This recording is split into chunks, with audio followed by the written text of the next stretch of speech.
Good morning. My name is Tina Walker, and today's presentation is College Freshman Technology Readiness for Success in College. The purpose of this study is to evaluate what percentage of college freshmen are prepared to be successful in an online college course.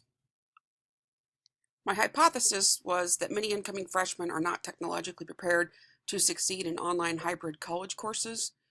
The reasoning and the basis for my study was firsthand personal experience being a library director, watching the students struggle with Blackboard and other online programs that they had to use to complete their homework.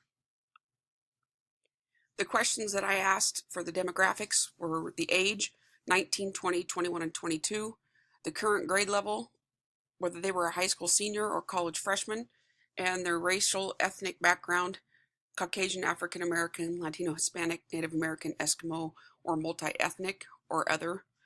And we were trying to determine if ethnicity had any effect on this, whether being a high school senior differed from being a college freshman that's coming back at an older age. The other questions were ranking 1 to 4, 1 being a lot and none being 4. These questions were rating your level of skill using Microsoft Word, rating the knowledge regarding using a content management system like Blackboard, rating overall technology skills used in the classroom, and rating the level of confidence that these students had going into college about using technology for classwork. And then we rated the overall experience level using these technologies listed above, and that specifically was Word, Google Docs, Blackboard, Canvas, Moodle, Pages, or Notepad.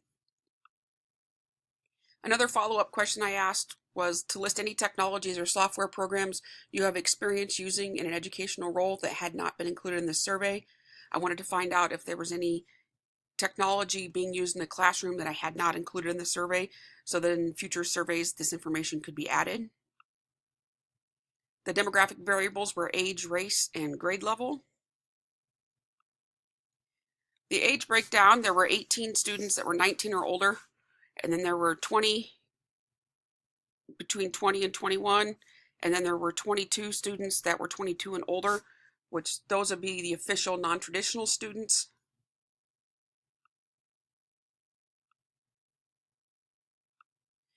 In the race breakdown, we had 28 Caucasian students, 10 African American, 13 Latino, and 9 that listed as multi-ethnic.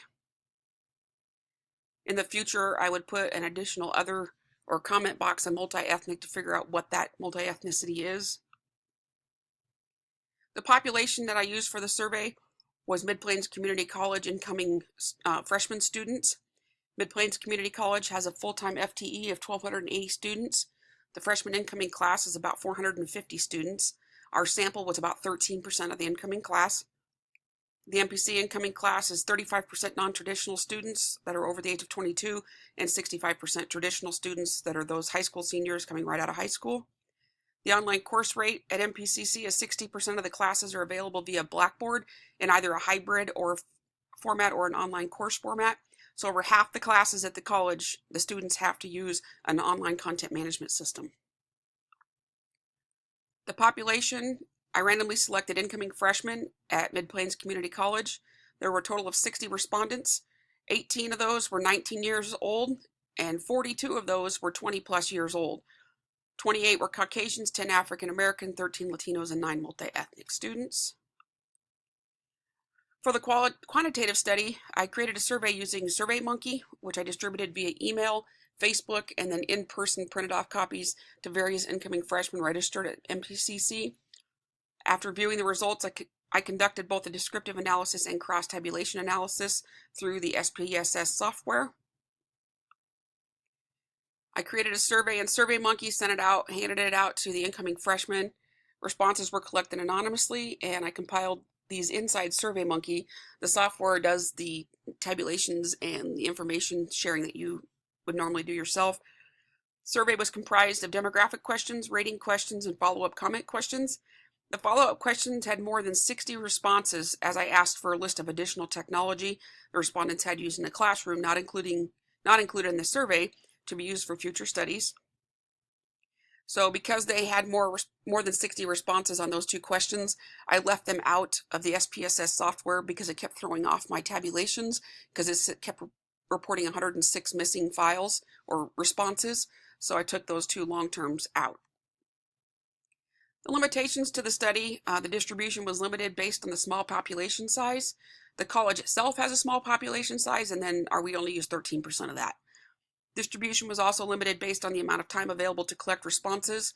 This is something that I would like to do over a 3 to 6 month period, not over a week or 2 weeks.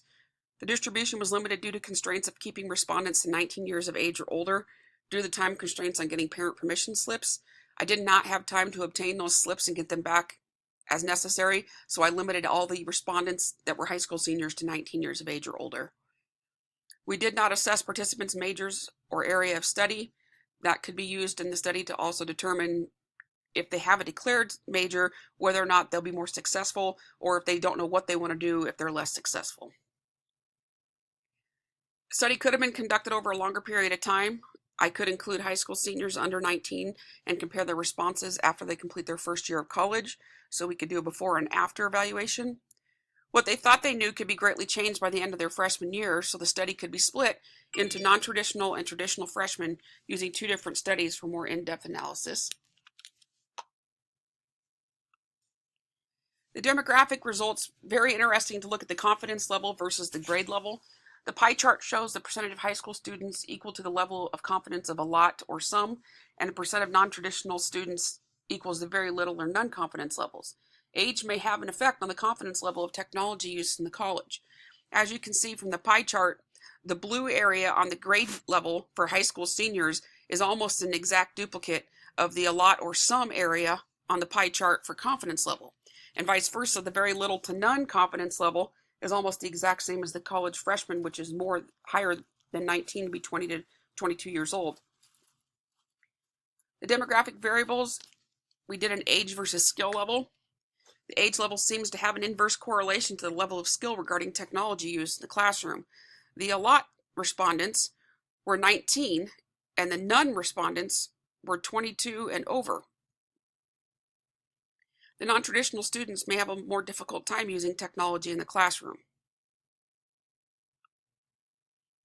The implications that were based on my research, I have concluded that my hypothesis that many incoming college freshmen are not technologically prepared to succeed in online hybrid courses is true.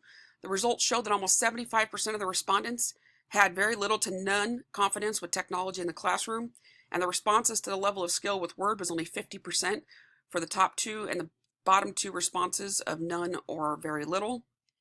Students coming directly from high school appear to be more confident in regard to using technology. The results show that the amount of confidence and level of skill were related to the age of the respondents. The non-traditional returning students seem to be significantly less prepared for technology in the classroom.